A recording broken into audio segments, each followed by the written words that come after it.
இந்த கேழ்வரகை வைத்து அவர்களுக்கு சமைத்துக் கொடு என்று மூலி அலங்காரி மிகவும் பழைய கேழ்வரகையும் ஓட்டை பானையையும் எரிய வைக்கவே முடியாத பச்சை விறகையும் கொடுத்து ஏதாவது கஞ்சி செய்து கொள் என்று கொடுக்கின்றாள். ஆனால் நல்லதங்காள் அதையும் பெற்றுக்கொண்டு வீட்டிற்கு பின்புறம் வருகின்றாள். என் பிள்ளைகளின் பசிக்காக இந்த கஞ்சி தயாராக வேண்டும் என்று சிவபெருமானை வேண்டுகின்றாள்.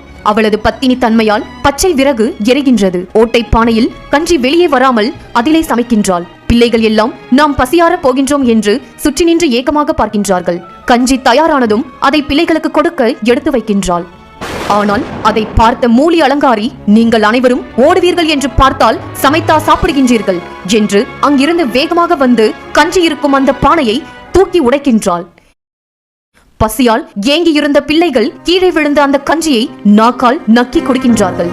இந்த ஒரு கொடுமைதான் உலகத்தின் மிக பெரிய கொடுமை.